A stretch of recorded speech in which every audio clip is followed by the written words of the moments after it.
ದುಬೈನಿಂದ ಚಿನ್ನ ಸ್ಮಗ್ಲಿಂಗ್ ಮಾಡಿದಂಥ ನಟಿ ರನ್ಯಾರನ್ನ ಸೆರೆ ಹಿಡಿಯಲಾಗಿದೆ. ಸೊ ಸೆಲೆಬ್ರಿಟಿಗಳು ಅಂದಿದ ತಕ್ಷಣ ನಾವು ಅವರನ್ನು ಸೆಲೆಬ್ರಿಟಿಗಳಾಗಿ ನೋಡೋದಕ್ಕೆ ಇಷ್ಟಪಡ್ತೀವಿ. ಬಟ್ ಈ ಥರ ಪ್ರಕರಣಗಳಲ್ಲಿ ಸಿಕ್ಕಾಕೊಳ್ತಾರೆ ಅಥವಾ ಅಪರಾಧಗಳಲ್ಲಿ ಭಾಗ್ಯ ಆಗ್ತಾರೆ ಅಂತ ಅಂದಾಗ ನಿಜವಾಗ್ಲೂ ಕೂಡ ಇದೊಂದು ನಾಚಿಕೆಗೇಡಿನ ಸಂಗತಿ ಮತ್ತು ಬೇಸರದ ಸಂಗತಿ ಕೂಡ.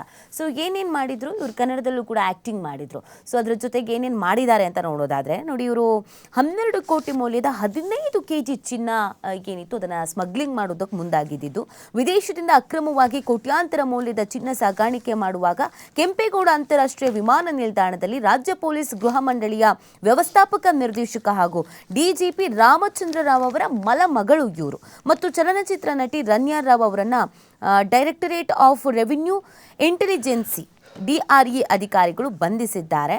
ತಪಾಸಣೆ ಮಾಡುವಂಥ ಸಂದರ್ಭದಲ್ಲಿ ಇಲ್ಲ, ನನ್ನ ತಪಾಸಣೆಗೆ ಒಳಗಾಗಲ್ಲ ಅಂತ ಹೇಳಿದ್ರಂತೆ. ಕಾರಣ ಏನು ಅಂತಂದರೆ, ನನ್ನ ಸೆಲೆಬ್ರಿಟಿ ನನ್ನ ತಪಾಸಣೆಗೆಲ್ಲ ಒಳಗಾಗಲ್ಲ ಅಂತಂದಾಗ ಡೌಟ್ ಬಂದಿದೆ, ಯಾಕೆ ಹಿಂಗೆ ಬಿಹೇವ್ ಮಾಡ್ತಾ ಇದ್ದಾರೆ, ಚೆಕ್ ಮಾಡಬೇಕು ಅಂತ.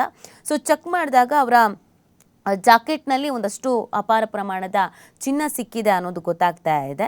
ಇನ್ನು 15 kg ಚಿನ್ನ ಸ್ಮಗ್ಲಿಂಗ್ನಿಂದ ರನ್ಯಾಗೆ 1.2 ಕೋಟಿ ರೂಪಾಯಿ ಲಾಭ ಆಗ್ತಿತ್ತಂತೆ. ಇನ್ನು ಆಕೆಯ ಮನೆ ಕೂಡ ತಪಾಸಣೆ ಮಾಡಿದ್ದಾರೆ. ಇದೆಲ್ಲ ಆದಮೇಲೆ ಆ ಮನೆ ತಪಾಸಣೆಯ ಸಂದರ್ಭದಲ್ಲಿ 2.5 ಕೋಟಿ ರೂಪಾಯಿ ನಗದು ಕೂಡ ಪತ್ತೆ ಆಗಿದೆ.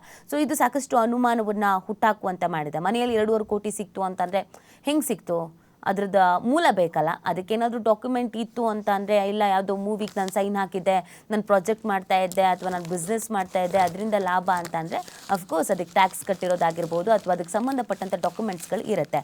ಇಲ್ಲ ಅಂತ ಹೇಳಿದ್ರೆ ಆ 2.5 ಕೋಟಿ ಎಲ್ಲಿಂದ ಬಂತು, ಹೇಗೆ ಬಂತು, ಯಾರಿಗೆ ಸಂಬಂಧಪಟ್ಟಿದ್ದು, ಅದು ಕೂಡ ಇಂಪಾರ್ಟೆಂಟ್ ಆಗೋದ್ರಿಂದ ಅದನ್ನು ಕೂಡ ಜಪ್ತಿ ಮಾಡಿದ್ದಾರೆ.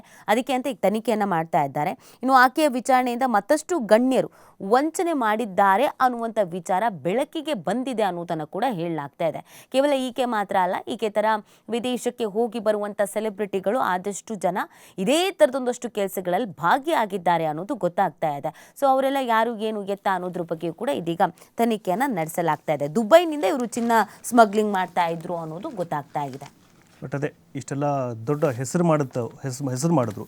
ಹೆಸರು ಮಾಡೋದಕ್ಕೆ ತುಂಬ ಟೈಮ್ ತೊಗೊಳುತ್ತೆ. ಬಟ್ ಹೆಸರು ಕೆಡಿಸ್ಕೊಳ್ಳೋದಕ್ಕೆ ಒಂದೇ ಕ್ಷಣ, ಚಿಟಿಕೆ ಹೊಡೆಯೋದ್ರೊಳಗಡೆ ಹೆಸರು ಕೆಟ್ಟೋಗ್ಬಿಡುತ್ತೆ.